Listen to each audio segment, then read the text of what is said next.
Aí começa a se descobrir quem são esses empresários, né, que fizeram esses aluguéis. Além disso, os restaurantes e lanchonetes disponíveis 24 horas.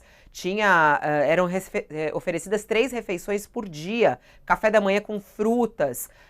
Aí tinha, inclusive, ali uma barraca com sanduíches disponíveis ali no dia inteiro. Acho que esse bastidor e essas informações do que acontecia no QG é extremamente importante para a gente entender a operação de hoje, né, Sakamoto? O foco da operação de hoje da Polícia Federal, desde quando a gente fala do 8 de janeiro, muito se pergunta, mas quem financiou? Quem bancou? Como é que conseguiram tanto dinheiro? Eu acho que a operação de hoje traz alguma resposta, inclusive com a prisão desses 2 empresários, né, Sakamoto? Fabiola, eu acho que até para o pessoal entender, né, esses financiadores que foram pegos hoje, que foram presos nessa 25ª fase da Operação Lesa Pátria, né, são donos do atacadista Melhor Atacado, né, que atua principalmente no Distrito Federal e em Goiás, né, que tem lojas no Distrito Federal e em Goiás, né, e melhor atacadista, desculpa. Então, tanto o Adalto Lúcio de Mesquita quanto o Jovessi Xavier de Andrade são sócios do empreendimento, né? É uma rede de atacadista, e aí você já começa a pegar financiadores um pouco maiores desse processo, né? Financiadores que usaram o dinheiro para quê? Como bem colocou o Josias, para manter os acampamentos golpistas que abasteceram depois o 8 de janeiro e ficaram fazendo pressão para que as Forças Armadas entrassem no golpe de Estado, que ajudaram a bancar bloqueios nas estradas e nas rodovias, que durante 2 meses atormentaram a vida dos brasileiros, pedindo para que as Forças Armadas impedissem a posse de Lula, né? Então teve vários gastos, né, que o pessoal sempre perguntou, poxa, da onde vem tudo isso, né? Você pega o QG do Exército em Brasília, virou uma pequena cidade, né? Não tinha distribuição de sanduíche de mortadela, da qual o pessoal acusa nas manifestações do PT, mas tinha de misto quente, né? Então a questão era o recheio, mas o sanduíche estava lá, né? E aí havia uma pequena cidade, corte de cabelo, carregamento de celular, havia barracas de vendas mil, né? Em São Paulo, também, em frente ao Comando Militar do Sudeste, também havia uma pequena cidade, né, que se montou também, e aquilo não é de graça, aquilo precisava de gente bancando.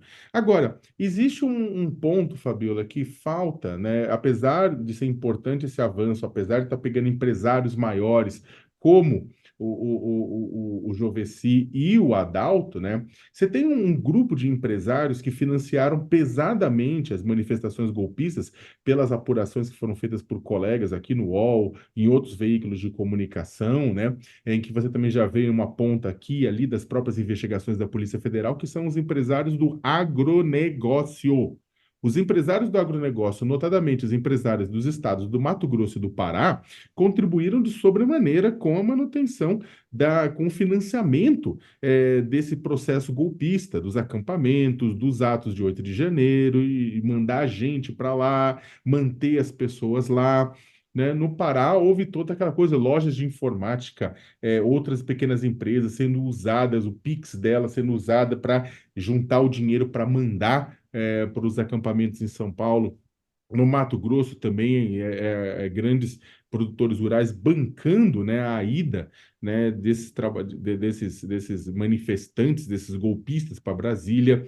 E aí você tem uma conexão dos empresários do agronegócio, inclusive com igrejas, né? Você teve muita igreja que atuou também como ponte de financiamento desse processo inteiro. Então tem toda uma área para cima que é sensível, né? O agronegócio, uma parte significativa estava com o ex-presidente Jair Bolsonaro e ainda está, é bastante crítica ao atual governo, é crítica ao Supremo Tribunal Federal, né, tem capacidade de mobilização, né, de travar rodovia e tudo isso mais, mas em algum momento a polícia vai ter que bater na porta, fazer um toque, toque, toque, junto desses empresários que irrigaram as veias do golpismo nacional com dinheiro da produção agropecuária, né? Então, essa parte é uma parte que está devendo ainda, Fabiola, é ir atrás do empresariado do agronegócio que financiou o golpe. De acordo com a Polícia Federal, ao todo, hoje, neste momento, são 34 mandados judiciais nessa fase da Operação Lesa Pátria, que traz explicações e aí investigações sobre o 8 de janeiro. Além das prisões preventivas que já citamos aí desses empresários, há 7 alvos para monitoramento eletrônico, 24 mandados de busca e apreensão. E, sempre lembrando, essas são determinações, né, autorizadas, essa operação, pelo ministro relator do caso, que é Alexandre de Moraes, do Supremo Tribunal Federal. E até é muito curioso, né? A Thaís está aqui conosco hoje, e a Thaís que acompanha justamente Alexandre de Moraes há bastante tempo, autora do podcast Alexandre. E Alexandre de Moraes sempre falou sobre o papel dos financiadores e a importância de ir atrás deles, né, Thaís? Os financiadores da tentativa de golpe no país, a importância que eles têm nessa investigação para descobrir quem está por trás do 8 de janeiro, né? Exatamente, Fabíola, eu me pus a ler ontem as 300 páginas da tese que ele apresentou para a USP, agora para ser aprovado num concurso de professor titular, que é o topo da carreira acadêmica. Ele é o candidato único e fez uma tese em que ele fala exatamente do que ele chama de novo populismo digital extremista, que é a rede, né, toda bolsonarista. Enfim, ele não caracteriza como bolsonarista, mas é essa rede que permitiu o 8 de janeiro e além. E, e é curioso que ele distingue muito o que, entre aspas, mundo real e mundo virtual, justamente para mostrar as dificuldades de você trilhar o caminho desta rede extremista nas redes sociais.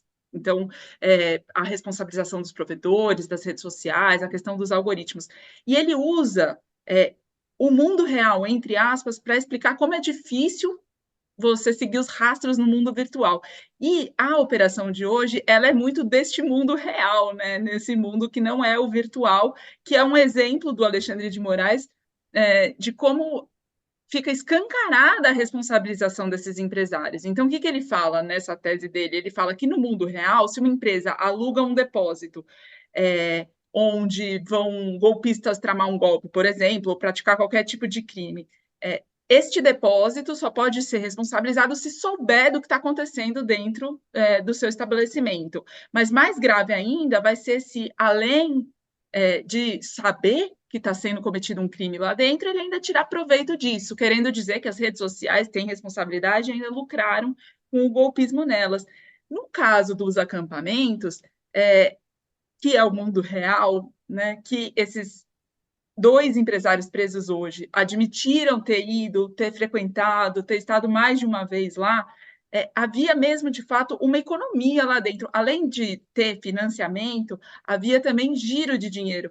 Então, não tinha mortadela, né, Sakamoto, mas tinha, por exemplo, no QG, no acampamento em frente ao QG de São Paulo, carrinhos e mais carrinhos de pipoca verde e amarela. Tinha toda essa necessidade do circo, do verde e amarelo, barracas para vender faixas, camisas do Brasil, etc. E tal. Então, tinha uma economia girando lá dentro, o que faz tudo isso ficar mais grave, porque não tinha só gente financiando, tinha gente lucrando, e os investigadores certamente estiveram lá, enfim, claro que sabem e têm todos esses rastros, precisam continuar com essa operação, e não tenha dúvida de que a operação de hoje também tem esse efeito de resposta ao pedido de anistia de domingo feito pelo Bolsonaro, né, Fabíola?